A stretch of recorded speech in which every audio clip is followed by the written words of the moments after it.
बहनों, मातृशक्ति को नमन। चैनल 24 प्लस न्यूज के खास, मन को मोहने वाला, चित्त को समाधि देने वाला, चित्त को शांति देने वाला और सुकून देने वाला, आनंद देने वाला, प्रसन्नता देने वाला और जीवन का निर्माण करने वाला, व्यक्तित्व विकास करने वाला पुनरुत्थान कार्यक्रम में आप सभी का हार्दिक स्वागत है, अभिनंदन है, सत्कार है। पुनरुत्थान कार्यक्रम में हम प्रतिदिन नए नए विषय के साथ प्रवेश होते हैं। हर विषय जीवन की कोई न कोई नई दिशा को उद्घाटित करता है, कोई न कोई नया रहस्य बताता है, कोई न कोई नया टिप्स देता है, कोई न कोई नया सूत्र देता है। तो आज उसी क्रम के अंदर हम एक बहुत अच्छे दार्शनिक विषय को आपके सामने प्रस्तुत कर रहे हैं। आज का विषय है कि अज्ञानता दुख का सबसे बड़ा कारण। भाइयों और बहनों, दर्शकगण, श्रोतागण, मैं अज्ञानता को दो भागों में बांटता हूं। पहले लौकिक अज्ञानता, दूसरी पारलौकिक अज्ञानता। यानी जो जगत दिखाई देता है, बाह्य जगत, उसको लौकिक जगत कहते हैं, और जो जगत दिखाई नहीं देता उसको पारलौकिक जगत कहते हैं। वो हमारा भीतरी जगत है, उसमें भी अज्ञानता होती है और बाहर के जीवन में भी अज्ञानता होती है। अज्ञानता का अर्थ होता है किसी भी चीज का सही नॉलेज ना होना, वो अज्ञानता है। वो मिसअंडरस्टैंडिंग कहिए या रॉन्ग बिलीफ कहिए, वह अज्ञानता होती है। देखिए कि हमने 4 व्हीलर चलाया, कार चलाने बैठ गए, लेकिन कार को चलाने के नियम, गियर को करना, रेस को करना, कैसे मोड़ना, कैसे लाइट करना, अगर हमें उसकी अज्ञानता है और हम गाड़ी लेके चले गए तो क्या परिणाम होगा आप स्वयं जान सकते हो। ऐसा परिणाम होगा कि हमने सोचा तक नहीं है। तो ये अज्ञानता हो गई। एक गृहिणी है जो कि स्टोव के ऊपर भोजन बना रही है, तो उसको नॉलेज नहीं है कि अग्नि की आंच कितनी होनी चाहिए और उसके अलावा रोटी को सेकने के लिए वो कितना ताप देना चाहिए, कितनी देर तक रहनी चाहिए, उसको उथेलना चाहिए। और ये अगर सारी चीजें नहीं होगा तो क्या रोटी जल जाएगी, रोटी भस्म हो जाएगी। तो उसी तरीके से एक स्टूडेंट पढ़ रहा है, लेकिन पढ़ने के बाद के उस विषय का पूरा नॉलेज नहीं है और विषय की गहराई को नहीं जानता, विषय के अंदर अज्ञानता है उसकी, तो बच्चा फेल होगा, वो आगे बढ़ ही नहीं पाएगा। तो इसी तरीके से जीवन के हर फील्ड के अंदर, हमारे बाह्य जगत के अंदर हर चीज का ज्ञान होना वो ज्ञान कहलाता है, और उसका ज्ञान न होना वो अज्ञान कहलाता है। तो देखिए, बाह्य जगत के अंदर अज्ञानता दुख का सबसे बड़ा कारण हो गया, क्योंकि मैंने जितनी आपको अभी उदाहरण दिए हैं वो अज्ञानता के उदाहरण थे, वो दुख के कारण थे। और हम उसकी जगह ज्ञान का उदाहरण लें कि कोई भी ट्रेन चल रही है तो ट्रेन के ऊपर जो बैठा ड्राइवर है पूरा पारंगत है, उसको सब नियमों का पता है, उसको कंट्रोल का पता है और बहुत अनुभवी है। 5 साल 10 साल उसने बड़े बड़े ट्रैक के ऊपर गाड़ियां चला दी, तो सिग्नल कब होता है और गाड़ी की स्पीड स्लो कब की जानी चाहिए और सारी चीज़ों को उसको नॉलेज होता है। तो वह 2000-3000 किलोमीटर की पूरी हिंदुस्तान के इस कोने से उस कोने तक जो है पूरी हजार लोगों की जो बोगी होती जिसके अंदर गाड़ी के अंदर सबको सुरक्षित पहुंचाता है, टाइम से पहुंचाता है और आनंद के साथ पहुंचाता है, कोई तरह की रिस्क नहीं होती है। तो ये ज्ञान के कारण हुआ है। तो ऐसे उदाहरण, सैकड़ों उदाहरण हैं, मैं उसके भीतर में नहीं जाना चाहता, क्योंकि मेरा जो आज का विषय है वो अज्ञानता है, वो हमारे आत्मज्ञान की अज्ञानता के विषय में है। अगर हम भारतीय दर्शनों की बात करें, धर्म दर्शन की बात करें, तो हर भारतीय धर्म दर्शन ने अविद्या को, अज्ञान को, दुख का कारण, रॉन्ग बिलीफ को, दुख का मिसअंडरस्टैंडिंग को दुख का कारण माना है। और हर जीवित प्राणी जो कि जीवन जीता है, कोई भी दुख नहीं चाहता है, वह सुख से जीवन जीना चाहता है, कोई मरना नहीं चाहता है और सुख से पूरा जीवन यापन करना चाहता है। तो सुख से जीवन यापन कब होगा? जबकि हमारे अज्ञान नहीं होगा, हमारे रॉन्ग बिलीफ नहीं होगी। तो उस रॉन्ग बिलीफ को हटाना पड़ेगा। रॉन्ग बिलीफ क्या है? ऐसा है कि इस सृष्टि को चलाने वाला एक जगत नियंता व्यवस्थित शक्ति है, लेकिन मनुष्य ने यह मान लिया कि करने वाला मैं हूं। देखिए, जहां पे ये मैं इन्वॉल्व हो गया, वो मैं अपने शरीर से जुड़ने, और जैसे मैं सोहन राज हूं तो मैं काम करने वाला मैं हूं, धन कमाने वाला मैं हूं, भवन बनाने वाला मैं हूं, व्यापार चलाने वाला मैं हूं, मेरे परिवार का भरण पोषण करने वाला मैं हूं। तो ये मैं करते हुए क्या होता है, ये रॉन्ग बिलीफ है, क्योंकि ये सब कुछ संजोगों से होता है। आप अकेले कुछ नहीं कर सकते, आप उन संजोगों में से एक संजोग हो। देखिए भाई और बहनों, ये जो कपड़ा बनता है ना, उसमें कितने संजोग काम करते हैं। किसान सबसे पहले कपास बोता है, फिर कपास को जो है वो सफाई करता है, धुनता है, फिर उसके बाद में मार्केट में लाता है, मार्केट में ला करके और फिर ये फैक्ट्री के अंदर जाता है, फैक्ट्री के अंदर उसका धागा बनता है और धागे के अंदर वो रीड पीक बनता है, लेफ्ट जाता राइट जाता, उसमें डिज़ाइन बनती है और डिज़ाइन बनने के बाद वो कपड़ा मार्केट में आता है, वहाँ पर मार्केट से वो डिस्ट्रीब्यूटर के पास जाता है, रिटेलर्स के पास जाता है और फिर हम खरीद के जाते हैं। कितने लोगों का, कितने संजोगों ने मिलकर के और ये कपड़ा तैयार किया, ये शर्ट बनाया, टेलर ने फिर इसको सिलाई किया, इतने संजोग मिलता। मैं कहता हूं कि ये शर्ट मैंने बनाया, तो ये रॉन्ग बिलीफ है।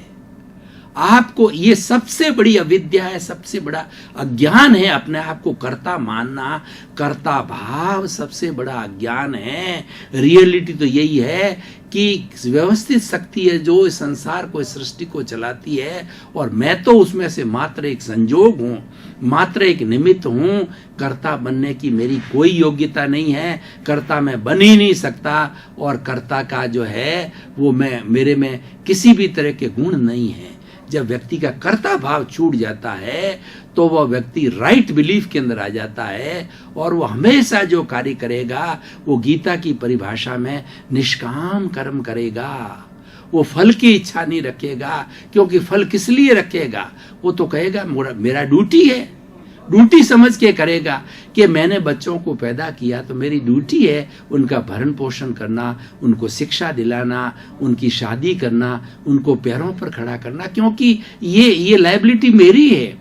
उस लायबिलिटी को जो है मैं अपनी ड्यूटी समझ के करता हूं, तो वो फल की इच्छा नहीं करता है कि बच्चे बड़े होकर के और जब वो काम पे लग जाते हैं तो वो उसको बुढ़ापे में सेवा करे या न करे, वो तो कहेगा मैं तो मेरी ड्यूटी पूरी की है। अब वो उसकी ड्यूटी पूरी करते हैं तो अच्छी बात है, लेकिन वो अपनी व्यवस्था अपने पास रखता है, या तो खुद हस्बैंड वाइफ अपना करते हैं, नौकर रखते हैं, या थोड़े बहुत उसके पास पेंशन होती है, उनके पास पैसे होते हैं, उनके पास घर होता है, उससे काम चलाते हैं। वो किसी के लिए अपेक्षा नहीं रखते हैं कि मेरी बहू मेरा करेगी, और अगर अपेक्षा रखते हैं तो ये कर्ता भाव है। ये कर्ता भाव, ये अविद्या है, वो सबसे बड़ा दुख का कारण है। उसके पीछे काम ये कौन कराता है, ये कराता है मोह। मोह जो है एक वट वृक्ष है, इतना बड़ा ये बड़ का पेड़ है, वट वृक्ष है, और उस वट वृक्ष के अंदर उसकी टहनियों को देखें, क्रोध, मान, माया, लोभ, हिंसा, ईर्षा, जलन, ये जितनी सब नेगेटिविटी है वो सब मोह का परिवार है। ये मोह के वशीभूत होकर के व्यक्ति जो है कर्ता भाव लाता है, और ये मोह जो है ये आसक्ति है। मोह को हम आसक्ति कह सकते हैं, लालसा कह सकते हैं, अटैचमेंट कह सकते हैं। ये जो है यही सबसे बड़ा दुख का कारण है और यही सबसे बड़ी अज्ञानता है। अगर हम इस सूत्र को पकड़े कि मेरा कर्ता भाव नहीं है, कर्ता भाव छूट जाता है, तो उस व्यक्ति के न तो कोई कर्म का बंधन होता है, न उसको कोई दुख होता है, क्योंकि वह तो उसको अपना जीवन भर ड्यूटी मान करके कार्य करेगा। न कभी उसको दुख होगा, न भी उसको पश्चाताप होगा, और न किसी को दुख देगा, न किसी का शोषण करेगा। तो इसलिए भाई और बहनों, दर्शकगण, श्रोतागण, हमें इस पॉइंट को समझना है कि अविद्या जो है ना, रॉन्ग बिलीफ क्या है कि मैंने, इस शरीर ने अपने आप को सब कुछ पा दिया, जबकि मैं कहने का कौन अधिकारी है। मैं जो भीतर विराजमान शुद्ध आत्मा भगवान है वह मैं है, क्योंकि ये मैं तो समाप्त होने वाली है। ये सोहन राज का पुतला है, वह तो समाप्त होने वाला है, और जब समाप्त हो जाता है तो राम नाम सप्त होता है, क्योंकि हंसा उड़ जाता है और पीछे जो है ये मिट्टी रहती है। वो मिट्टी जो है वो खून है पानी में बदल जाता है, शक्ल बदल जाती है और उस व्यक्ति को जलाया जाता है। तो प्रश्न ये है कि मैं कहने का अधिकारी नहीं हूं, मैं और मेरा, ये अटैचमेंट के दो बड़े सूत्र है। इसीलिए व्यक्ति अगर अच्छा जीवन जीना चाहता है, आज का एपिसोड ये कहता है कि दुख का कारण है मैं और मेरा। इस मैं और मेरा को छोड़िए। मैं के अंदर जब कह दिया कि मैं कर्ता भाव आ जाता है, और मेरा कहने से मेरी पत्नी, मेरा बेटा, मेरा घर, मेरा लॉकर, मेरी प्रॉपर्टी, मेरा बैंक बैलेंस, तो ये मेरा अटैचमेंट पैदा करता है और वो 24 घंटे उस दुख के अंदर रहता है। भाई और बहनों, दर्शकगण, श्रोतागण, मैं आपको एक प्रश्न करता हूं कि क्या हम अपना जीवन संपन्न करने के बाद मृत्यु को प्राप्त करते हैं तो जीवन भर मेरा मेरा मेरा कहते हैं, वो क्या आपका साथ चलता है? जो सबसे नजदीक का मेरा है, ये शरीर है, क्या आप साथ लेके जाते हो? दूसरी चीजें छोड़िए, बंगले, गाड़ी, घोड़े, बैंक बैलेंस, ज्वेलरी, इसको छोड़ दीजिए। लेकिन अगर ये जाता है, क्या ये नहीं जाता है? हंसा तो अकेला जाता है और अपने पुण्य पाप को लेकर के जाता है। जब आत्मा एक शरीर को छोड़ करके दूसरे शरीर को धारण करती है, ये आयुष्य कर्म के अधीन होती है। बच्चा जब जन्म लेता है तो उसके साथ साथ में आयुष्य कर्म निर्धारित हो जाता है कि ये इतने वर्ष में जिएगा और इतने वर्ष के बाद मृत्यु हो जाएगी। मृत्यु होते ही इस जो है हमारा जो शुद्ध आत्मा भगवान है, जो कि बॉन्डेड है, जो कि जेल के अंदर है, ये बंधा हुआ है, ये अशुद्ध है। वो क्यों? कि इसके साथ में कार्बन शरीर है, जन्म जन्मांतर का कर्मों का पुलिंदा है, पुण्य पाप का पुलिंदा है, वही अविद्या है। जितना पुण्य पाप है वो सब अज्ञानता के कारण इकट्ठा हुआ और वही अज्ञानता है। उस अज्ञानता को साथ लेकर के जाता है, लेकिन वह तो आत्मा तो निष्क्रिय है। और ये जो भंडार है, पुण्य पाप का भंडार है, जिसको कार्बन शरीर बोलते हैं, ये तो एक लोथ है, ये तो स्टोर है, ये तो वेयर हाउस है।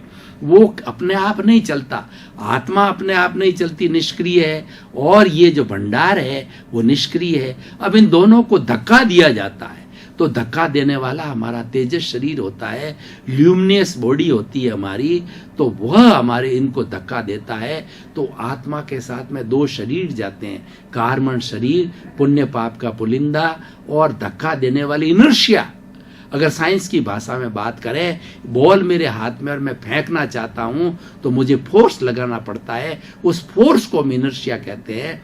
तो वो फोर्स और वो इनर्शिया है, वो हमारा जो है, वो हमारा तेजस शरीर है, ल्यूमिनियस बॉडी है, वो हमको धक्का देती है और वो ले जाती है, और ले जा करके, और जिसका उसका आयुष्य बंधा होता है, जिस माँ की कोख में जन्म लेना होता है, जिस स्थान पर जन्म लेना होता है, जिस समय पर जन्म लेना होता है, तो इसलिए मृत्यु और जो जन्म है ये पूर्व निर्धारित है, ये अपने आप समय पर होते हैं। ये किसी की, इसीलिए कहा गया है डेथ कीप्स नो कैलेंडर।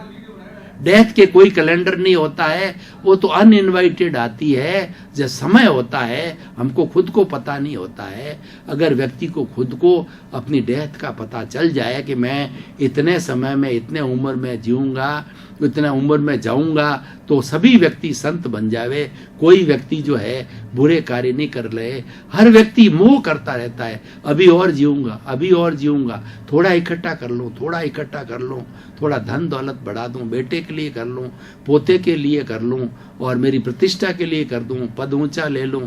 इस तरीके से करते करते करते उस माया जाल के अंदर, मोह जाल में छूट जाता है। तो इसीलिए भाई और बहनों, दर्शकगण, श्रोतागण, हमारी सारी दार्शनिक परंपरा का मूल है कि अज्ञानता दुख का सबसे बड़ा कारण है। दुख कोई चाहता नहीं है, पर दुख हो जाता है। हो क्यों जाता है? हमारे में अज्ञानता है, रॉन्ग बिलीफ है। रॉन्ग बिलीफ को छोड़ के राइट बिलीफ में आइए। राइट बिलीफ क्या है? कि कर्ता भाव नहीं रखना और अपने आप को एक संजोग मानना, अपने आप को एक निमित्त मानना कि सारी दुनिया संजोगों से भरी पड़ी है। संजोग कैसे? मैं एक उदाहरण देता हूं इसका सटीक। आपको अच्छी चाय पीनी है मसालेदार, तो आप चाय बनाने के लिए बैठे, पानी चाहिए, दूध चाहिए, पत्ती चाहिए, और उसके साथ के अंदर चीनी चाहिए, मसाला चाहिए, गैस चाहिए और उस भगोले को उलटने पुलटने वाला आपका हाथ चाहिए। इन सब चीज़ों के उकाड़ा लेने के बाद के अंदर एक बहुत अच्छी आपको मनपसंद चाय बनी। अब आप कहते हो कि ये चाय मैंने बनाई, ये अविद्या है, ये अज्ञानता है, ये कर्म बंधन का कारण है, ये कर्ता भाव है। मैं आपसे प्रश्न करना चाहता हूं, दूध नहीं होता, पानी नहीं होता, भगोला नहीं होता, अग्नि नहीं होती, तो आप अकेले कैसे चाय बनाते? इन सब चीजों को छोड़ दीजिए, ये सब संजोग है, इन संजोगों को छोड़ दीजिए और फिर आप चाय बनाइए, बना सकते हैं। तो आप कहते हो कि मैं सब कुछ करने वाला हूं, तो बनाइए कि आप मैसन नहीं, आपके पास में पैसा नहीं और कारीगर काम करने वाले नहीं, और मकान खड़ा करिए, अटालिका खड़ा करिए, सारे संजोग मिलते हैं। ईंट आता है, पत्थर आता है, चूना आता है, बजरी आती है और उसके साथ साथ के अंदर सारी चीजें मिल करके होता है। तो भाई और बहनों, दर्शकगण, हमको स्वतंत्र रहना है, हमको सुख में रहना है। तो ये मानना कि भाई मैं तो इन सब चीजों में से एक संजोग हूं और सारे संजोग काम करते हैं, उसमें से मैं भी एक संजोग अपना काम करता हूं, निमित्त हूं, मैं करता नहीं हूं। करता तो ईश्वर है, करता व्यवस्थित शक्ति है, वही संसार को चलाने वाली है और मैं उसको नमन करता हूं। और उस निमित्त की जो मेरी ड्यूटी है, जो कार्य मुझे असाइंड है, वह मैं करता हूं। तो आनंद के साथ जिएगा, वो किसी तरह के टेंशन में नहीं होगा, रात को उसे अच्छी नींद आएगी और बड़े मजे से सोएगा। तो भाई और बहनों, दर्शकगण, श्रोतागण, बहुत सटीक ये हमारा आज का एपिसोड है। अगर पूरी 7 अरब की जनसंख्या, हमारे देश के लोग, हमारे समाज के लोग, हमारे परिवार के लोग अगर अविद्या को छोड़े, अज्ञानता को छोड़े, मोह को छोड़े, अटैचमेंट को छोड़े, मैं मेरापन को छोड़े, तो कोई दुविधा नहीं होती है। सारी दुनिया में झगड़े होते हैं, वो मैं और मेरे लिए होते हैं कि ये कार्य मैंने किया। तो और वो कोई अगर दूसरा यश ले लेता है, उससे लड़ने लग जाता, तुमने कहाँ किया, ये तो मैंने किया। घर को किसने चलाया, मैंने चलाया। अरे भाई, सभी लोग मिलकर के चलाते हैं। तो मैं और मेरा हमारी जितनी संपत्ति होती है, कोई संपत्ति हमारी दबा ले, हड़प कर ले, ज़्यादा ले ले, बच्चा अगर उसको ले ले कि नहीं ये तो मैं लूँगा, तो वो कहेगा इसको अर्जित मैंने किया है, ये मेरी संपत्ति है। तो ये मैं और मेरा जो है, ये सारी तकलीफ़ों को पैदा करता है। दुख की जड़ ये है और सुख की जड़ है निमित्त बनना। हर कार्य के अंदर निमित्त बनिए और उसके साथ साथ के अंदर ये आराधना कीजिए कि जो मेरे भीतर विराजमान शुद्ध आत्मा भगवान है, वह शुद्ध आत्मा भगवान 84 लाख जीवा योनि के प्राणियों के जितने भी लोग हैं, सबका एक सा है। आत्मवत समझो। कुत्ता जा रहा है, बिल्ली जा रही है, चींटी जा रही है, हाथी जा रहा है, पशु जा रहा है, पेड़ है, पौधा है, कोई जीवित प्राणी है। आपको बोलना नहीं है, प्रदर्शित नहीं करना, किसी को कहना नहीं है। हो सकता है अलग अलग मान्यता लोग इसको गलत समझ ले, लेकिन आपको उसको प्रणाम करना है कि हे कुत्ते महाराज, आपके भीतर विराजमान शुद्ध आत्मा भगवान को दिव्य दृष्टि से दर्शन कर नमन करता हूँ। उसमें वही आत्मा है जो राम में है, कृष्ण में है, सीता में है, मेरे में है, आप में है और किसी भी महापुरुष की, सबकी जो है आत्मा है, शुद्ध आत्मा है, सब एक जैसी, उसमें कोई अंतर नहीं। तो हम आत्मवत मानेंगे तो हमारा किसी के प्रति घृणा नहीं होगी, किसी के प्रति दुराचार नहीं होगा, किसी के प्रति अन्याय नहीं होगा। उससे क्या होगा, हमारे भीतर मैत्री, प्रमोद, करुणा और मध्यस्थता, ऐसी बड़ी बड़ी क्वालिटी की चीज़ें पैदा होगी। हम सोचने लग जाएंगे कि सभी आत्माएं समान हैं, सब मेरे मित्र हैं, मेरा किसी से दुश्मनी नहीं है। ऐसे लोगों की किसी से दुश्मनी हो ही नहीं सकती, क्योंकि सबको मित्रवत मानता है। और अगर किसी से गलती हो जाती है तो वो व्यक्ति पहले उससे क्षमा याचना करता है। दर्शकगण, श्रोतागण, भाई और बहनों, आपका बहुत बहुत धन्यवाद, आपके प्रति कृतज्ञता कि पुनरुत्थान कार्यक्रम आज अच्छी गति को प्राप्त कर रहा है और अच्छी ख्याति को प्राप्त कर रहा है। उसका कारण आप हो। आप पुनरुत्थान कार्यक्रम को रोज देखते हो, लोगों को प्रोत्साहित करते हो, और हमारा भी उद्देश्य ये है कि हम अच्छी से अच्छी सामग्री आपके जीवन का रूपांतरण करें। अच्छी से अच्छी सामग्री हम आपको रोज प्रतिदिन नए नए विषयों के साथ परोसना चाहते हैं। तो आपका जीवन मंगलमय हो, आनंदमय हो। आपके प्रति शुभकामनाएं।